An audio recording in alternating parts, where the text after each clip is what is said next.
Okay, sê gou 'n bietjie vir my, ek wil net gou 'n bietjie teruggaan, nee, want ek dink is van 2019 al, jy was al voor COVID al besig met die back and claw goeders gewees. 2014. 2014. Ja. Wat is die ding wat eintlik gelei het na die, ek meen, dis maklik nou vir my om te gaan en net te sê, man, is incompetence aan einde van die storie. Wat is die ding wat gelei het, dat ons in die moeilikheid gekom het waar ons vandag is? Ek dink dit is 'n kombinasie van gebeure. 2014 was ons nog in die situasie waar al teen die Kreerpark, waar die endemiese voorkoms van back and claw, met ander woorde, binne in die park, is daar diere, buffels, wat permanent draers van die back and claw virus is. Nou, al langs die back and claw gebied, die endemiese gebied, is daar 2 waarnemingszones waar die staat al vir donkie jare die diere ent om te verhoed dat daai back and claw virus na die vrye sone toe oorspoel. So dis nou al 'n ding wat lankal in plek is. Jy weet, back and claw series, daar is amper so 'n bufferzone wat ons het daar. 2 bufferzones. Die een sone is waar hulle al die beeste wat daar teen die draad van die Kreerpark voorkom, word in elk geval geënt. Elke 4 maande word hy geënt. Die volgende sone is, as daar 'n virus van die endzone af sou deurkom na die, hulle noem dit die high surveillance zone, as back and claw daar gekry word, dan word hy beeste ook dadelik geënt. En dit het nie saam met 94 gekom nie. Dit is van solank as wat die Kreerpark daar is, was dit die praktyk. Daar was altyd genoeg tegnisie, daar was altyd genoeg spuitstof. En so het ons die vrye sone van die hele Suid-Afrika vry van back and claw gehou deur daardie optrede. Want, okay, so as ek het reg het, hierdie wet waarop na hulle heeltyd verwys is in 84 geskryf, as ek dit nie mis het nie, nee. Hy kom uit die 80s uit. Nee, baie langer terug as dit. Langer as dit terug. Ja, maar jy moet nie gaan kyk wanneer wette verander het nie, jy moet gaan kyk wanneer het praktyke ingekom. Met ander woorde, solank as wat ons besig was om met beeste te boer in Suid-Afrika, wou ons back and claw van ons beeste af weghou. En dit was die doel gewees van hoekom daai wetgewing op die einde van die dag ingestel. Absoluut. En daarom mag jy in Limpopo, waar daar's die meeste buffels in enige van die provinsies is die meeste buffels daar, daarom was dit net siektevrye buffels wat in die beesgebiede kon ingekom het. En dis weer 'n ander ding hoe hulle skoon gekom het. Okay, so hoe het die ding toe nou loop draadspring van daar af en dan nou letterlik daadwerklik binne in die res van die land ingekom? Was dit ouens wat net roekeloos opgetree het? Was dit nou maar 'n kwessie gewees van ons het nie genoeg entstof gehad nie? Wat was die hoofrede? Hoekom het dit na die res van die land te versprei? En hoekom ek die vraag vra is, ek wil terugkom na 'n punt toe van wat kan die ouens in die Weskaap doen om dit te probeer om dit weg te hou hier so ver as moontlik? Sjoe, daar is 'n klomp dinge wat gelyk gebeur het. Maar wat hom fisies ingebring het in die skoon sone, die vrye sone, was mense wat goedkoop diere in die gevaargebiede, die waarnemingszones, want onthou, daai ouens kan nêrens gaan met hulle beeste nie, dit moet met 'n Rooikruis permit na 'n abattoir binne in die waarnemingszone gegaan het. So, hy kry uit die aard van die saak, omdat sy mark beperk is, het hy nie die gekry wat ons in die vrye sone kry nie.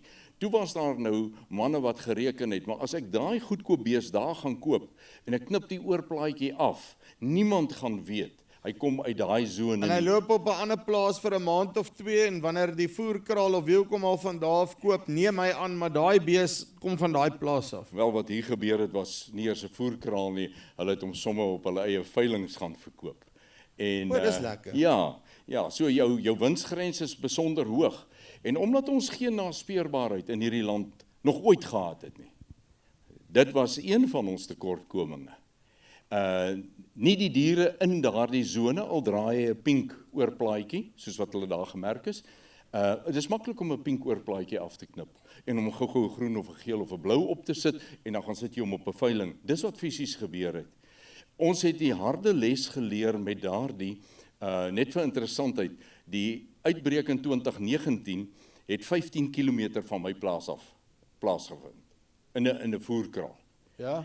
So, maar daai voerkraal, net, en dis 'n belangrike ding, hy het nie beeste gekoop by daardie veiling nie.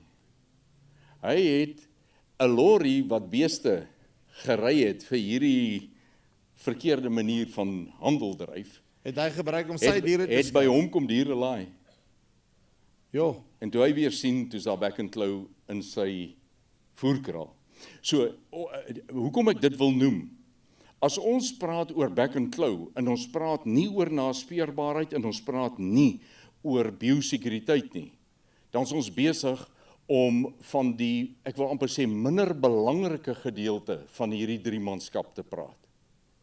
Ons moet baie mooi verstaan, dat as ons oor back and claw as siekte praat, moet ons oor die manier hoe hy gedra word praat.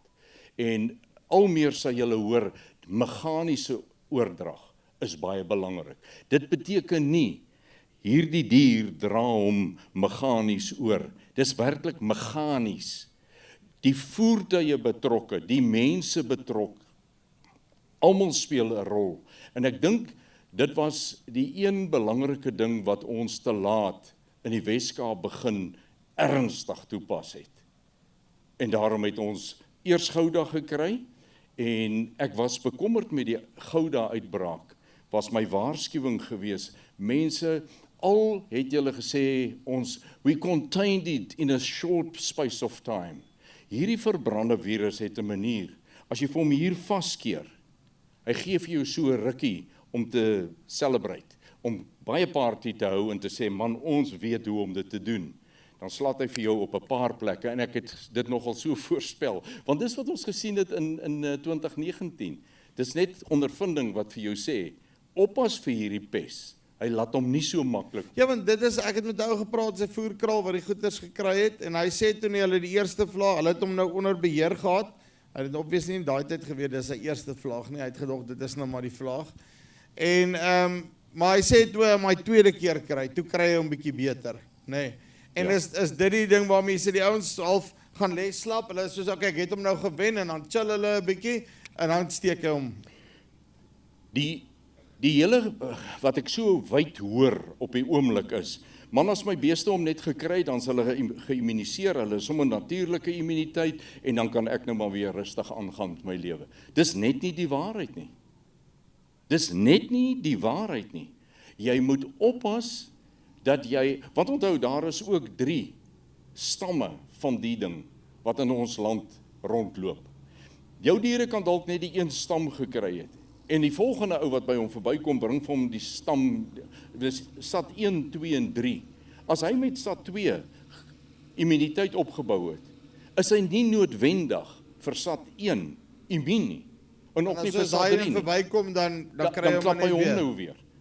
So, daarom wat, julle sal sien, daar word op die oomblik baie gewag gemaak daarvan, dat die entstof wat inkom, is dit deur Pirbright se prosesse, is dit gekyk dat dit ooreenstem met die virusse wat getipeer is by Pirbright, dat daardie virusse deur hierdie entstof hanteer Sorry, ek kan moet word. jou net so 'n bietjie breek daar, Pirbright, wat beteken Pirbright nou? Nou, Pirbright is die laboratorium in Engeland, waarin die hele wêreld se bloedmonsters, as daar in enige land, en ek weet nie of julle weet nie, maar die wêreld is in 6 zones ingedeel, en ons is in zone 6 van hierdie indeling. As daar binne enige van hierdie zones 'n uitbraak van back and claw is, want onthou, daar is ook 5 ander stamme in die wêreld wat nie hier voorkom nie, dan stuur daardie land 'n monster van daardie bloed vir Pirbright, sodat hulle daar kyk of dit wat in hierdie bloed is, al ooit ergens gesien is. En dis wat tipering betref of beteken. Dan as dit nie is nie, dan teken hulle daardie nuwe virus aan as 'n nuwe een. Vir die entstofvervaardigers, om dan, as hulle sê, ons wil aan daardie land verkoop, watter virusse het daar voorgekom, ons wil seker maak dat ons die regte geïnaktiveerde virus in ons entstof sit. Dit is Pirbright se doel, en dit is as hulle sê, hy is nie gematch by Pirbright nie, dis wat dit beteken. So op die einde van die dag nou hoor jy van ouens wat entstowwe ingebring het ensovoorts en dit is dan ook goed wat nou nie noodwendig met Pirbright se goeders deur is wat sê luister hierso, ons gaan nou hierdie spesifieke ding spuit vir hierdie een nie. Dis nou so goed. Ek wil nou sê vat 'n hoofpynpil vir jou gebreekte enkel, iets in daai koers nê. Maar jy moet horses vir courses, jy moet die regte ding vir die regte ding gee, is ek reg? Wat is die issue as ek 'n verkeerde ding in my bees inspuit? Eintlik nie dit wat jy nou gesê het nie. Daar het op 'n stadium, en ons weet daarvan, van Kenia af, enstof ingekom. En waar die invoerders en die ouens wat hulle beeste daarmee gespuit het, ons het bewyse gekry dat dit in Natal so gedoen is, wat hulle nie geweet het nie, is dat daardie entstof het die oë-virus, wat 'n dodelike virus is, ingehaat. Met ander woorde, jy ent jou diere met 'n virus wat nie eers in ons land voorkom nie, en wat as die enting nie suksesvol is nie, die dood van die diere veroorsaak. Nou ent jy met daai ding, en skielik vrek jou beeste. In Suid-Afrika is dit nou maklik om te sê, jy sien, alles is te laat gedoen, want niemand wil opstaan en sê, ek is een van die stout seuns, wat verkeerde goed geënt het, en toe vrek my beeste, en nou blameer ek alles op iemand wat iets probeer doen. So, dis eintlik die gevaar. Dis waaroor die hele herrie die laaste tyd gegaan het, dat die ouens wat wou van biogenesis af, en van die goed wat deur Dunewex ingebring is, van Turkye af, waarom moes dit by SAPRA goedgekeur geword het? Want SAPRA is die organisasie of die liggaam, die mense wat enige medisyne, my vrou is 'n dokter, sy kan vir jou sê, elke medisyn wat inkom vir menslike gebruik, gaan ook deur SAPRA. Die medisyne vir ons diere gaan deur SAPRA. Hulle moet kyk, is dit wat jy aanbied as die produk wat moet inkom, is dit geskik vir aanwending in Suid-Afrika? Nou daai goed wat van Kenia af ingekom het, is nie deur SAPRA nie. En die mense wat dit ingebring het, kan nie waarborg wat is in die entstof nie. So, ons kan baie maklik deur die verkeerde entstof, verkeerde roetes in te bring, 'n nuwe siekte in Suid-Afrika inbring, waarvoor ons net nie opgewasse is nie. Okay. Nou het ons nou die besigheid en dit lyk nie of hy vinnig weggaan nie. Tensy hy nou besluit om miraculously te waai, wat ek nou nie glo nie. Hoe lyk die huidige entstof situasie in Suid-Afrika? Ek het nou diere, moet ek hulle ent, moet ek hulle nie ent nie, moet ek wag tot hulle siek word, moet ek maak soos waterpokkies en as my buurman het, dan kry ek net maar sommer 'n lappie en vryf hom in die diere se neuse en kos maak net maar sommer almal siek en kry dit klaar. Wat staan my te doen? Waar is ons op hierdie stadium? Nou het jy die heel moeilikste vraag gevra, want jy nou 3 of 4 vrae in een gevra. Ja. Wat maak ek? Ek wens ek kon vir jou gesê het, kry onmiddellik die entstof en ent jou diere. Maar nou weet ons almal, dit wil nie toegelaat wees op hierdie stadium nie. Die enigste woorde wat verseker is, en die enigste woorde wat oral deur almal dieselfde gesing word, is, dis 'n staatsbeheerde siekte, en jy mag nie. En dan het jy so 'n lang lys van wat jy nie mag nie. Maar die ander kant van daai munt is, wat mag dan, en nie wat mag nie, maar wat behoort. En dis waar ons probleem is, en dis hoekom dit 'n moeilike vraag is.